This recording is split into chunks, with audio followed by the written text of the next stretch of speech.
En tournée dans le Guémont, le ministre de la Réconciliation nationale, Kwadwo Konan-Bertin, a animé, le vendredi 27 mai 2022, un meeting à la place publique de Dukoué. Le ministre de la Réconciliation nationale, Kwadwo Konan-Bertin dit KKB, a fait une tournée dans le Guémont, marquée, le vendredi 27 mai 2022, par un meeting de clôture sur la place publique de Dukoué, en présence des autorités et des différentes entités de la population de cette région. KKB assure avoir le soutien de Bédié, Gbagbo et Ouattara dans sa mission. Parlant de la mission qui lui a été confiée, il a fait savoir que les présidents Bédié, Gbagbo et Ouattara ne peuvent que le soutenir dans sa tâche. Il s'est donc dit serein quant au succès de la dite. Le président Alassane a eu le nez creux en me confiant cette mission de réconcilier les Ivoiriens et emmener la population à s'accepter mutuellement, a affirmé le ministre de la Réconciliation nationale. Il est persuadé que ces trois grands dirigeants vont l'aider dans sa mission.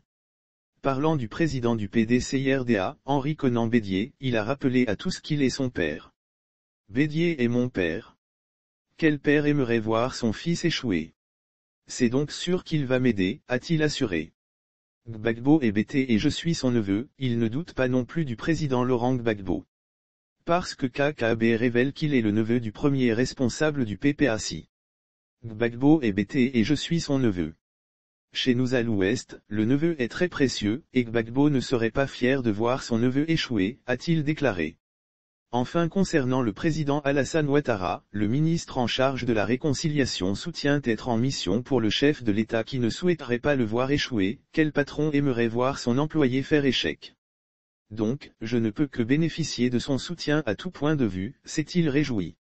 Lire aussi Réconciliation nationale, Kwadwo Konan-Bertin invite Ouattara, Bédié et Gbagbo à la repentance. KKB a laissé entendre qu'il a le soutien de ces trois grands leaders.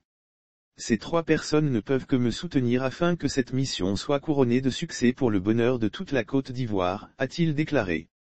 Pour conclure, le ministre de la Réconciliation nationale a invité les Oué à faire fi du passé et à réapprendre à vivre ensemble, car selon lui, il y a un temps pour faire la guerre et un temps pour faire la paix.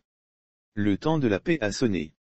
Sauf autorisation de la rédaction ou partenariat préétabli, la reprise des articles de l'infodrome.com, même partielle, est strictement interdite. Tout contrevenant s'expose à des poursuites.